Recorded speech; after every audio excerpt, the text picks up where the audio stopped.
mana frame ini yang terdiri dari balok dan kolom, ya, atau biasa disebut sebagai sistem portal. Oke. Nah, sistem dinding struktural ini biasanya menggunakan yang namanya shear wall. Shear wall. Ya. Perhatikan ya. Nanti saya tanya nanti Inci dan Selfie ya. Saya tanya juga kalian ada apa nih? Saya panggil berdua nanti. Shear wall. Nah, shear wall ini artinya dinding geser. Dinding geser ini maksudnya apa, Pak? Kalau teman-teman ngelihat ya, dinding geser kalau di ITERA itu ada di gedung E, ya, di gedung E itu menggunakan shear wall. Shear wall itu sama seperti kolom, hanya bentuknya berupa dinding, ya, berupa dinding. Dia kasih tulangan juga besi, tanpa atas ya, tulangannya. Dia kasih besi. Fungsinya apa, Pak? Untuk menahan gaya geser pada sebuah gempa, ya, pada sebuah gempa, dan untuk menambah kekakuan suatu struktur gedung. Makanya diberikanlah yang namanya shear wall, dinding geser. Aturan penggunaan shear wall ini juga ketat dan banyak. Kalau ada bukaan pada shear wall, bukaan itu contohnya apa, Pak? Ada jendela pada shear wall, kemudian ada pintu lift, biasanya digunakan, utamanya dipakai sebagai core wall. Core wall itu letaknya di tengah, ya, digunakan di tengah dan kebanyakan dipakai untuk lift. Oke, jadi kalau ada lift digunakan shear wall. Kalau ada lift tapi nggak pakai shear wall, boleh nggak, Pak? Boleh. Ya. Kita hanya pasang rangkanya, mau dia pakai baja boleh, mau dia pakai beton juga boleh. Ya. Nah, kemudian struktur rangka pemikul momen ini, ya, kalau kita lihat sistem rangka ruang dalam di mana komponen struktur balok, kolom, dan join-joinnya menahan gaya geser yang bekerja geser vertikal. Itu yang tadi ya, balok dan kolom, dan dipisahkan menjadi 3, yaitu struktur rangka pemikul momen biasa. Nanti kita lihat ya, di mana maksudnya, atau SRPMB, struktur rangka pemikul momen menengah, PMM, struktur rangka pemikul momen khusus, gitu ya.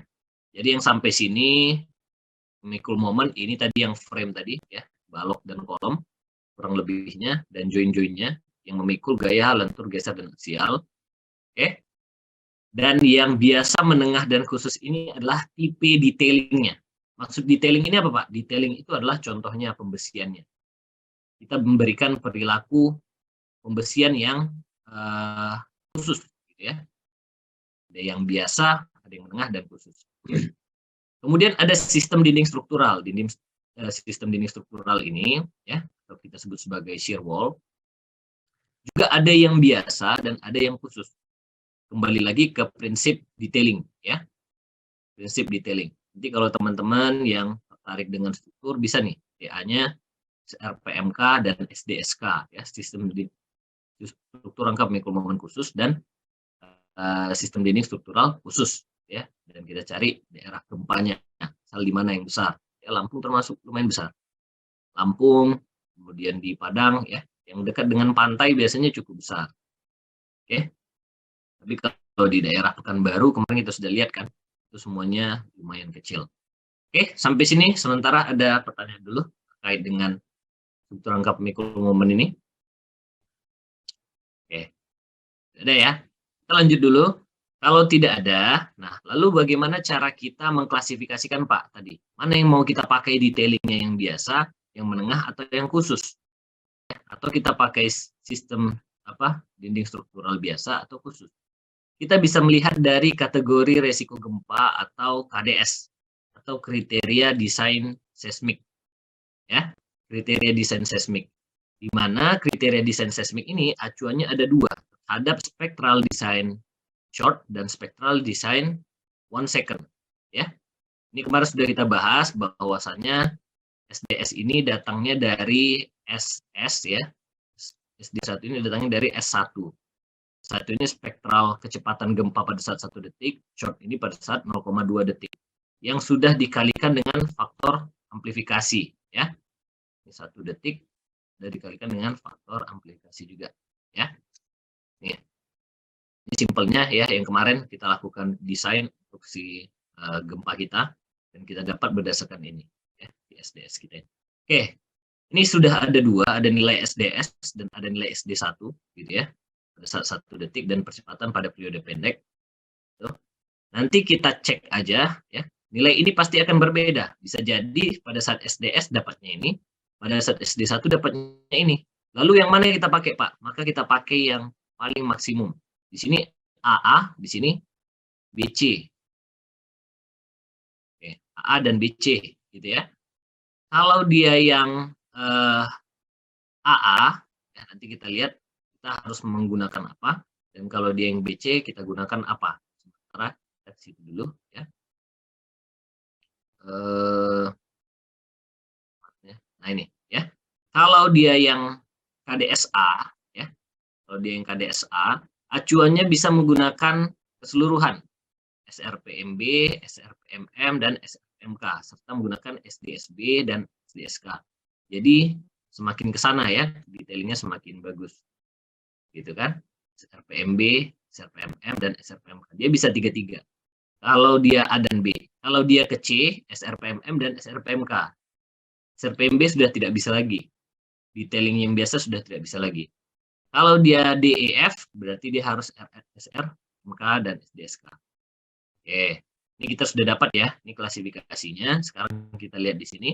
Kalau dia SDS 0,167 dan SD1-nya sekitar 0,133, maka didapatlah A, B, C. Ya, di sini yang maksimum C. Maka ini yang jadi acuan kita. Kalau dia C, kategori resikonya, kriteria desain seismiknya ke C, kita lihat di sini, berarti ini C. Berarti bisa digunakan adalah SRPMM atau SRPMK. Oke. SRPMM atau SRPMK. Berarti dia membutuhkan detailing khusus nih, kalau dia kriteria desain seismik C. Kalau dia sudah dapat kriteria desain seismik C, maka kita bisa mendapatkan parameter gempa yang harus kita gunakan untuk koefisien desainnya ya. Sebagai contoh di sini kita melihat kalau dia tadi C, berarti kita pakai yang paling kita coba paling rendah ya, berarti SRPMM ini. Berarti koefisien modifikasi responnya nanti itu maksimal 5. Ya.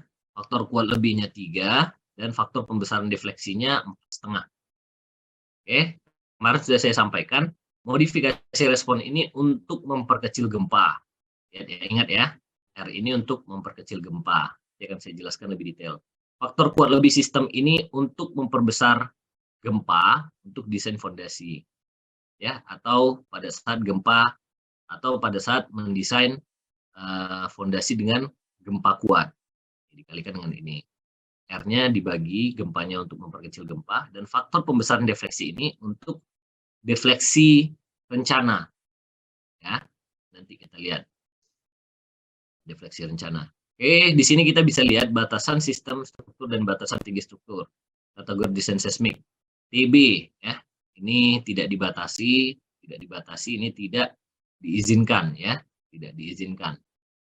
Oke, tidak diizinkan. Nah, kalau misalnya dia yang struktur rangka pemikul momen khusus, parameternya maksimum 8, faktor lebihnya 3, faktor pembesarannya 5,5. Gitu ya. Oke. Nah, ini sebagai contoh gimana cara kita mendapatkan si KDS ya, kriteria desain seismik. Sebagai contoh ya. Ini dari SNI, teman-teman lihat aja ini di SNI 1726 2019. Oke. Sudah disampaikan di poin 64 ini gimana cara kita membuat spektrum respon design. Oke. Simpelnya kita langsung acuan ke gambar ini. Dari 0 ya, atau ini dari 0 gitu kan. Dari 0 itu sampai ke T0 ya. Maka rumusnya adalah nih, kalau kita lihat ya, dari 0 sampai ke T0 itu rumusnya merupakan 0,2 SD1 per SDS.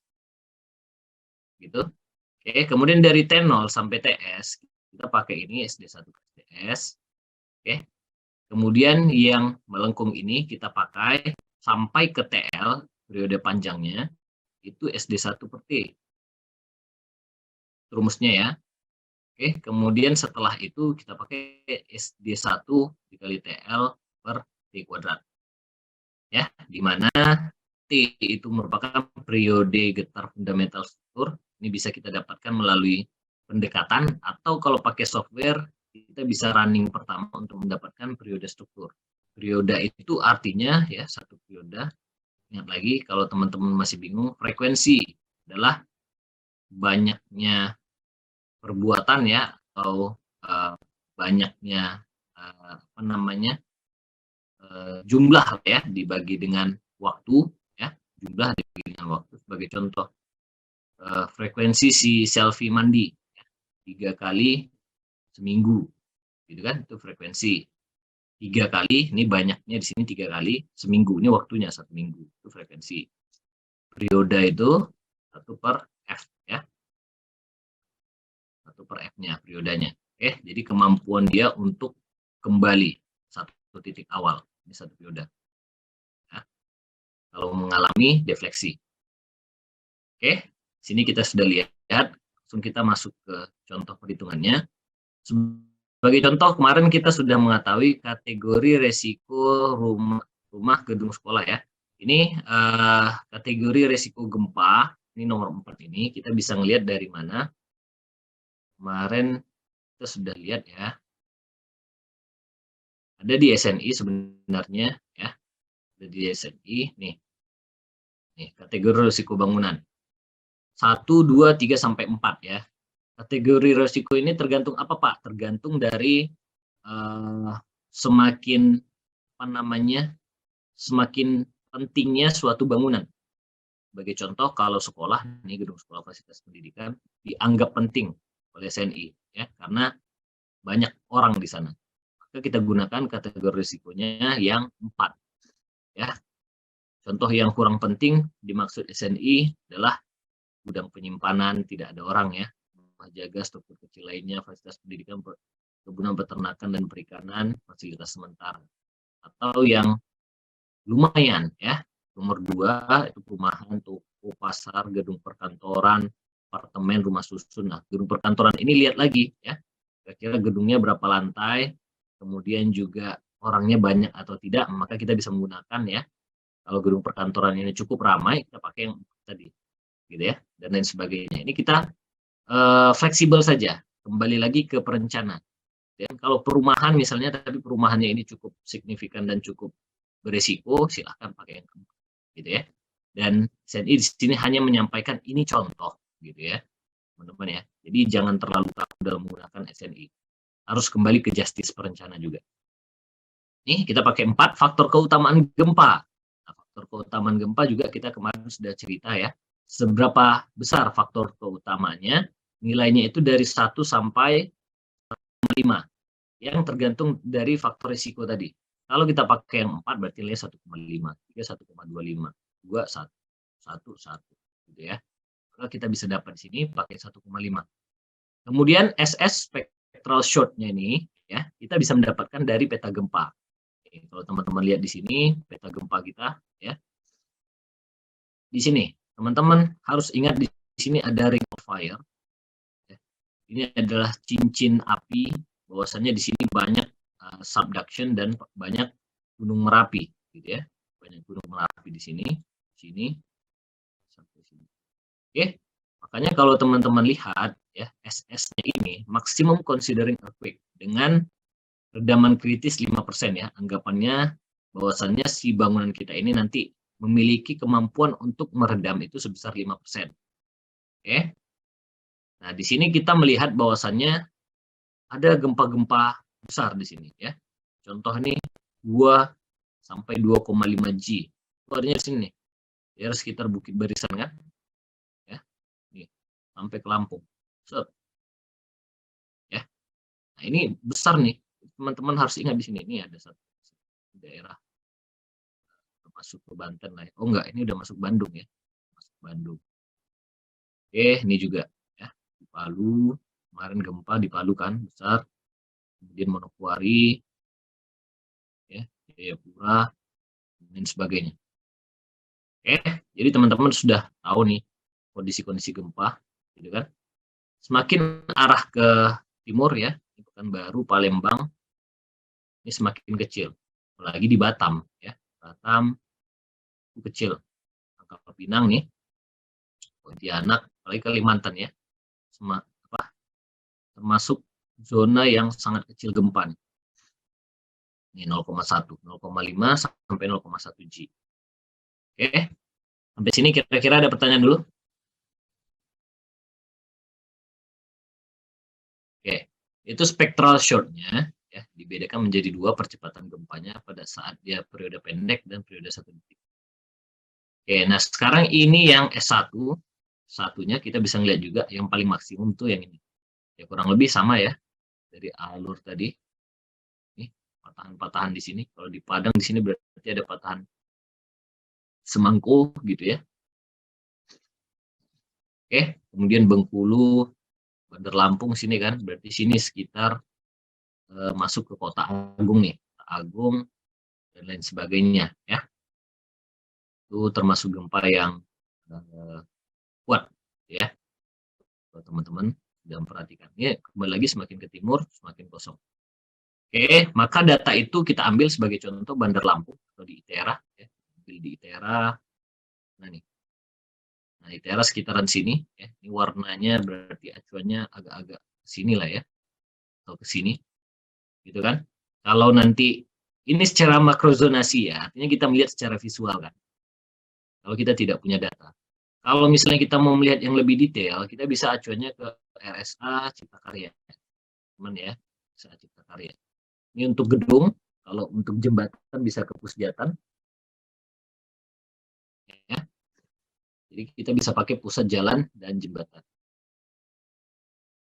Oke.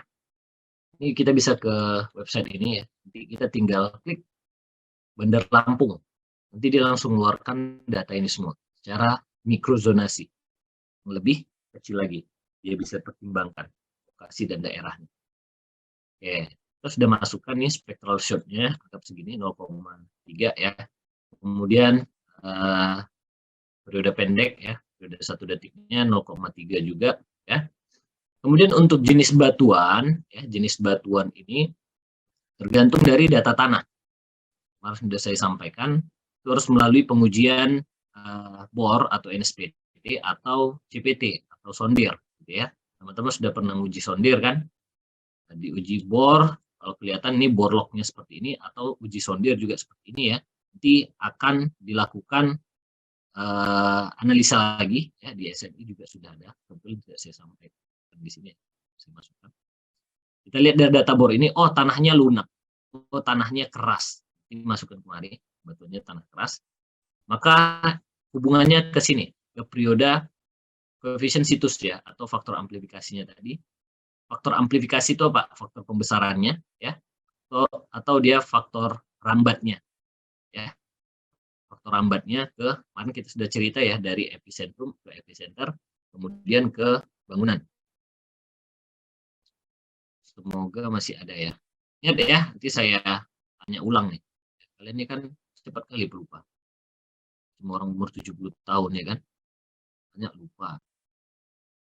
Nih ya, ini kita punya gempa misalnya di sini ya, ini epicentrumnya naik ke atas epicenter. Epicenternya ini nanti menuju ke gedung misalnya kan, ada gedung di sini. Gitu kan.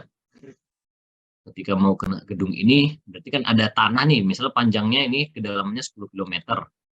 Ini kemarinya ada 10 kilo juga. Ya. Untuk merambatnya kemari berarti butuh yang nih, FA, FV nih. Ya, berapa koefisiennya. Oke, kalau udah kita masukkan dia ke desain ya. Kecepatan spektral maximum considering earthquake. Ya. Gempa yang dipertimbangkan. SMS dan SM1. Oke. SMS dan SM1 rumusnya itu dari ini yang saya sampaikan tadi, FA dikali SS saja karena dia sudah dikalikan dengan faktor batuannya. Jadilah dia 0,345, 0,242. Oke. Kemudian untuk mendesainnya cukup 2/3-nya aja kalau kata SNI ya. Jangan besar-besar, 2/3-nya aja. Nih 2/3-nya aja. Ya, 2/3 dari si maksimum considering earthquake-nya aja. 0,345 atau 0,242. Gitu ya. Oke, nih dapatnya segini, 2/3 dari nilai ini. Kemudian kita masukkan yang tadi ya, T0, 0,2 SD1 per SDS. Yang tadi 0,2 SD1 per SDS. Untuk menggambarkan grafik ini, input si T0-nya. Oke, ini dari 0, kita masukkan ya, 0, kemudian T0, 0,14 gitu kan, berarti tarik aja garis. Nih, ya. Dari sini sampai ke sini nanti.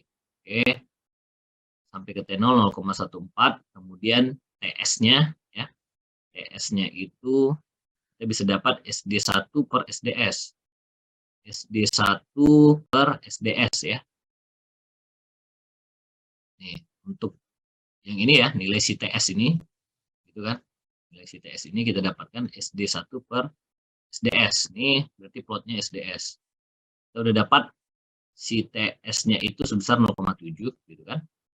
Nah, kemudian untuk yang selebihnya, kita udah dapat gambar di sini. Yang selebihnya di sini SD1 per T. Masukin aja nih SD1 per T sampai periodenya. Periodenya tadi sampai berapa? Untuk melihat periodenya kita bisa melihat dari peta gempa juga. Transisi periode panjangnya. Ini kalau di Bandar Lampung hijau. Bisa kita pakai 16 atau 20 detik. Oke. Masukin tuh sampai 20 detik. Jadi dia sampai panjang begini. Oke ya. Ini contohnya sudah dapat. Yang tadi kita dapat pada saat T-nya 0, spectral acceleration-nya berapa? Ini kalau dia sampaikan, ya, pada saat T-nya 0, gitu kan, spectral acceleration-nya harusnya sama dengan 0,92. 0,92 ini harusnya dapatnya itu, sebentar ya, 0,92. Dari ini ya, SDS kali 0,4 tambah 0,6 T per T0. Ya, nih. Dapat ini. Oke, kemudian di titik tinggi ini itu senilai SDS, di mana SDS tadi 0,23. Udah, tinggal diplot aja ya. Yang T-nya periodenya ini adalah yang X, ya. Yang Y-nya adalah yang ini, SDS tadi. Nah, yang ini ya, acceleration ini. Oke ya. Maka kita dapat nih, pada saat 0 dia 0,092, plotkan di sini 0, 0,929, 0, berapa tadi? 0,92. Habis itu pada saat T0 periodenya 0,14. Oke, pada saat dia T0 periodenya 0,14 ya. Saya tanya ulang nih ya, 0,14. Di tinggi ini berarti Y-nya sebesar SDS. SDS-nya berapa nilai SDS tadi? Lihat di sini 0,23, berarti ini datar aja 0,23. Ini juga SDS. Oke, kemudian ini periodenya berarti periode TS ya. Periode TS-nya berapa? 0,7. Dari mana datangnya 0,7 ini rumusnya. TS tadi. Tadi TS ya. SD1 per SDS. Oke, jadi udah ada rumusnya nih, udah gampang lihatnya ya.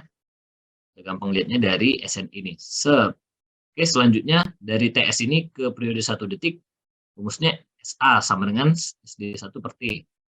Maka kita dapat menggambarkan ini ya. Oke, kemudian selanjutnya sampai ke TL, kita masih pakai yang SD1 per T. Dari TL sampai selanjutnya, itu kita bisa pakai SD1 dikali TL per kuadrat. Oke, sampai sini ada pertanyaan? Ya, di sini kita bisa langsung ngeplot. Kalau sudah kita plot nih, respon spektra gempa kita, ya, maka kita bisa mendapatkan SDS-nya, berarti besarnya berapa? 0,23. SD1-nya 0,161. Kita bisa cek ya, untuk masukkan ke kriteria desain seismik kita bisa acuannya ke tabel ini ya. SDS-nya 0,23 berarti sekitaran di sini B atau C. SD1-nya kisaran 0,161. 0,161. 0,161 di sini ya. Nah, C atau D itu seharusnya ya. BC, CD. Nah, ini BC, CD ya. Kalau kita pakai yang minimum berarti dapatnya B, dapatnya C. Kalau kita pakai yang maksimum berarti dapatnya C, dapatnya D. Oke. Nah, sekarang yang kita pakai itu biasanya yang paling maksimum, ya. Ini sebagai contoh yang saya pakai yang minimum tadi. Kalau kita pakai yang maksimum berarti acuannya yang pakai D, gitu kan. Kalau yang paling minimum berarti kita pakai yang C, ya. Otomatis apa? Acuan kita ke SRPMK atau SRPMM. Ini kita udah dapat pilihan, gitu ya. Nah, dari sini kita coba pakai yang SRPMK, yang D. Berarti dia rangka pemikul momen khusus. Oke, sampai sini. Semakin besar redamannya, nanti dia akan semakin tinggi gempa yang kita aplikasikan. Bisa jadi seperti ini, ya, redaman 10%, redaman 5%, dan sebagainya. Di mana kita belajar redaman ini, Pak? Seharusnya kalian belajarnya di gempa, ya.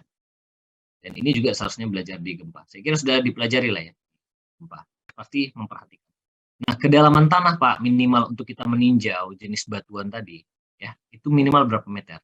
Kalau nanti Anda di perencanaan, maka Anda minimal menyampaikan, ya, maka sampaikan ke apa namanya PU ya, Pak, kami mau ngebor, mau mengetahui data tanah.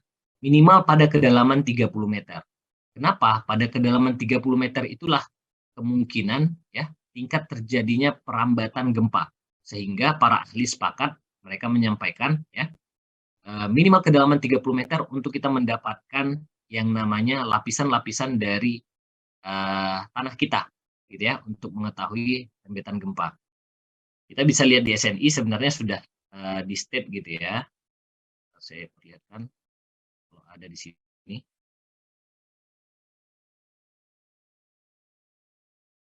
Ya. Jadi di SNI sudah disampaikan bahwasannya kedalaman minimum untuk mendapatkan jenis batuan gempa itu adalah di 30 meter. Nanti untuk olahannya ya kita mempertimbangkan lapisan antar lapisan di setiap section dari si tanah kita. Misal kita ketemu lempung pada kedalaman 2 meter, pada kedalaman 4 meter kita ketemu pasir, gitu ya, dan lain sebagainya. Itu harus kita pertimbangkan dan mereka menyampaikan untuk mendapatkan jenis batuan tadi itu menggunakan rumus nilai NSPT atau nilai pengeboran ya. Itu dibagi dengan lapisannya ya. Kemudian dirata-ratakan sampai kedalaman 30 meter. Gitu ya, rumusnya nanti saya perlihatkan di sini. Itu harusnya ada. Itu bagus ya pertanyaannya kalau terkait geoteknik itu sangat erat hubungannya karena memang tidak lain dan tidak bukan seluruh bangunan ini itu hubungannya ke geoteknik ya teman-teman. Jadi kalau misalnya kita hitung jembatan, hitung gedung, itu juga hubungannya pasti selalu ke geoteknik ini ya, ini rumusnya. Jadi melalui pendekatan yang ada di grafik ini, tabel 5, klasifikasi situs tanah ini, SA batuan keras, ya kita bisa menggunakan kecepatan sebenarnya. Cuma untuk alat mendapatkan ini, itu sangat jarang di Indonesia. Ada sih ada, tapi sangat jarang, terbatas. Mungkin di ITB ada. Maka ini kita eliminasi. Kemudian kita bisa mendapatkan dari SU ya. SU ini strength and drain atau parameter tanah kalau bisa biasa teman-teman dengar kohesi and drain. Ya, ini kita bisa mendapatkan dari uji Fanshear di lapangan atau menggunakan uji bor gitu ya. Kalaupun kita menggunakan sondir harus kita klasifikasikan lagi dan panjang lagi ceritanya. Yang paling gampang kita mendapatkan jadi uji Fanshear.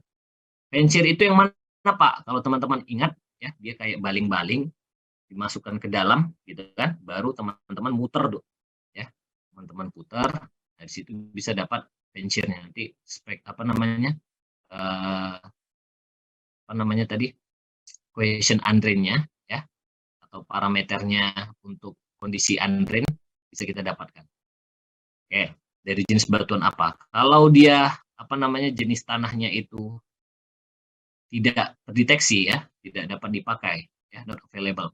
Ya, tidak terdeteksi ya not available berarti sangat kerasnya gitu ya. Dia jenisnya batuan keras. Kalau dia besar dari 100 masuk ke tanah keras, 50 sampai 100 tanah sedang, kecil dari 50 tanah lunak dan lain sebagainya. Atau bisa kita uji dari indeks plastisitas, kadar air, dan kuat geser, yang sama tadi ya. Kalau dia pakai nilai NSPT atau pengeboran itu, ya kita bisa melihat rumusnya bisa disampaikan dari nih, ya, kedalaman ketebalan ya, kedalaman setiap pengujian dibagi dengan nilai NSPT, nih dibagi dengan nilai NSPT. Maka kita sigmakan dapat nilai N rata-ratanya. Jadi kita masuk nih dari N rata-rata itu, nih N rata-rata kalau dia sangat keras sekali, sangat besar dari 50, not available, berarti dia kemungkinan batuan keras dan batuan, maka pakai yang maksimum aja. Kalau dia besar dari 50, kita bisa pakai tanah keras, antara 15-50 tanah sedang, dari 15 tanah lunak, dan expand semua dikali 0,8. Gitu kan? Tapi kalau dia SE, lunak nih pengalinya lihat makin besar dia, 2,4 bisa, 1 dan lain sebagainya.